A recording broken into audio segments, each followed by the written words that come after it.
ملک شام کا ایک یہودی ایس مکہ سے کچھ فاصلے پر رہتا تھا۔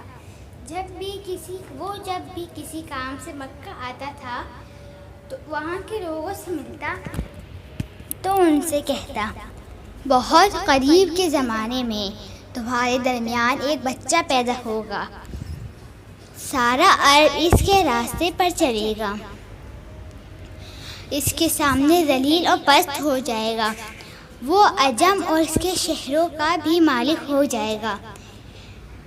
یہی اس کا زمانہ ہے۔ جو اس کی نبوت کے زمانے کو پائے گا اور اس کی پیروی کرے گا وہ اپنے مقصد میں کامیاب ہوگا۔ جس خیر و بھلائی کی وہ امید کرتا ہے وہ اس کو حاصل ہوگی، اور جو شخص اس کی نبوت کا زمانہ پائے مگر اس کی مخالفت کرے گا وہ اپنے مقصد اور آرزوؤں میں ناکام ہوگا۔ مکہ معظمہ میں جو بھی بچہ پیدا ہوتا تھا وہ یہودی اس بچے کے بارے میں تحقیق کرتا اور کہتا، ابھی وہ بچہ پیدا نہیں ہوا۔ آخر جب نبی کریم صلی اللہ علیہ وآلہ وسلم اس دنیا میں تشریف لائے تو عبدالمطلب اپنے گھر سے نکل کر اس یہودی کے پاس پہنچے۔ اس کی عبادت گاہ کے دروازے پر پہنچ کر انہوں نے آواز دی۔ ایس نے پوچھا، کون ہے؟ انہوں نے اپنا نام بتایا۔ پھر اس سے پوچھا، تم اس بچے کے بارے میں کیا کہتے ہو؟ اس نے انہیں دیکھا، پھر بولا، ہاں تم ہی اس کے باپ ہو سکتے ہو۔ بے شک وہ بچہ پیدا ہو گیا ہے جس کے بارے میں نے تم لوگوں کو بتایا تھا، وہ ستارہ آج طلوع ہو گیا ہے جو اس بچے کی پیدائش کی علامت ہے، اور اس کی علامت یہ ہے کہ اس وقت اس بچے کو درد ہو رہا ہے۔ یہ تکلیف اسے 3 دن رہے گی اور اس کے بعد یہ ٹھیک ہو جائے گا۔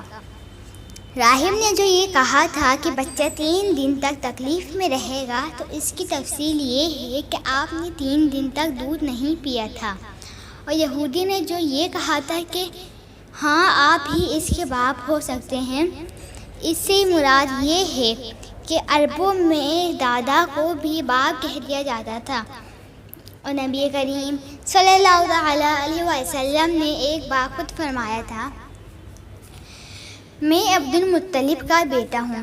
یہودی نے عبدالمطلب سے یہ بھی کہا تھا، اس بارے میں آپ اپنی زبان بند رکھیں، یعنی کسی کو کچھ نہ بتائیں، ورنہ لوگ اس بچے سے زبردست حسد کریں گے، اتنا حسد کریں گے کہ آج تک کسی نے نہیں کیا، اور اس کی اس قدر سخت مخالفت ہوگی کہ دنیا میں کسی اور کی اتنی مخالفت نہیں ہوئی۔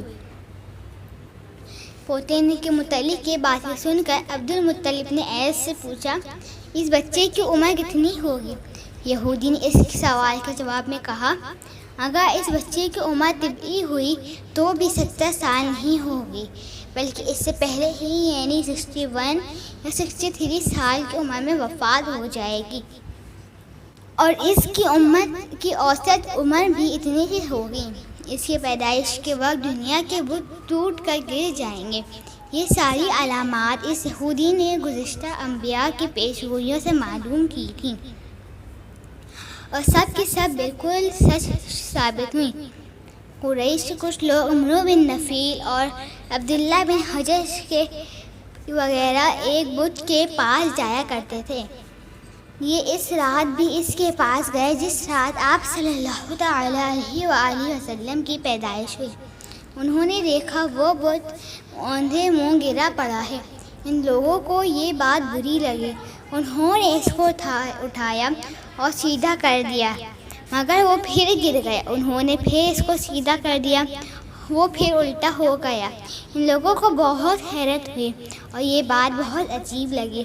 تب اس بت سے آواز نکلی، یہ ایک ایسے بچے کی پیدائش کی خبر ہے جس کے نور سے مشرق و مغرب میں زمین کے تمام گوشے منور ہو گئے ہیں۔ بت سے نکلنے والی آواز نے انہیں اور زیادہ حیرت زدہ کر دیا۔ اس کے علاوہ ایک واقعہ یہ پیش آیا کہ ایران کے شہنشاہ کسریٰ نوشیروان کا محل ہلنے لگا اور اس میں شگاف پڑ گئے۔ نوشیروان کا یہ محل نہایت مضبوط تھا، بڑے بڑے پتھروں اور چونے سے تعمیر کیا گیا تھا۔ اس واقعے سے پوری سلطنت میں دہشت پھیل گئی، شگاف پڑنے سے خوفناک آواز بھی نکلی تھی۔ محل کے 14 کنکڑے ٹوٹ کر نیچے آ گرے تھے۔ آپ کی پیدائش پر ایک واقعہ یہ پیش آیا کہ فارس کے تمام آتش کدوں کی وہ آگ بجھ گئی جس کی وہ لوگ پوجا کرتے تھے اور اس کو بجھنے نہیں دیتے تھے، لیکن اس ایک رات ہی میں ایک ہی وقت میں تمام کے تمام آتش کدوں کی آگ آنن فانن بجھ گئی۔ آگ کے پوجنے والوں میں رونا پیٹنا مچ گیا۔ کسریٰ کو یہ تمام اطلاعات ملی تو اس نے ایک کاہن کو بلوایا۔ اس نے اپنے محل میں شگاف پڑنے اور آتش کدوں کی آگ بجھنے کے واقعات اسے سنا کر پوچھا، آخر ایسا کیوں ہو رہا ہے؟ وہ کاہن خود تو جواب نہ دے سکا، تاہم اس نے کہا، ان سوالات کے جوابات میرا ماموں دے سکتا ہے، اس کا نام ستیح ہے۔ نوشیروان نے کہا، ٹھیک ہے، تم جا کر ان سے سوالات کے جوابات لاؤ۔ وہ گیا، ستیح سے ملا، اسے یہ واقعات سنائے۔ اس نے سن کر کہا، ایک عصا والے نبی ظاہر ہوں گے جو عرب اور شام پر چھا جائیں گے، اور جو کچھ ہونے والا ہے ہو کر رہے گا۔ اس نے یہ جواب کسریٰ کو بتایا۔ اس وقت تک کسریٰ نے دوسرے کاہنوں سے بھی معلومات کر لی تھی، چنانچہ یہ سن کر اس نے کہا تب پھر ابھی وہ وقت آنے میں دیر ہے، یعنی ان کا غلبہ میرے بعد ہوگا۔ پیدائش کے 7ویں دن عبد المطلب نے آپ کا عقیقہ کیا اور نام محمد رکھا۔ عربوں میں اس سے پہلے یہ نام کسی کا نہیں رکھا گیا۔ قریش کو یہ نام عجیب سے لگا، چنانچہ کچھ لوگوں نے عبد المطلب سے کہا، اے عبد المطلب، کیا وجہ ہے تم نے اس بچے کا نام اس کے باپ دادا کے نام پر نہیں رکھا بلکہ محمد رکھا ہے، اور یہ نام نہ تمہارے باپ دادا میں سے کسی کا ہے اور نہ تمہارے قوم میں سے کسی کا ہے؟ عبد المطلب نے انہیں جواب دیا، میری تمنا ہے کہ آسمانوں میں اللہ تعالیٰ اس بچے کی تعریف فرمائے اور زمین پر لوگ اس کی تعریف کریں۔ محمد کے معنی ہیں جس کی بہت زیادہ تعریف کی جائے۔ اسی طرح والدہ کی طرف سے آپ کا نام احمد رکھا گیا۔ احمد نام بھی اس سے پہلے کسی کا نہیں رکھا گیا۔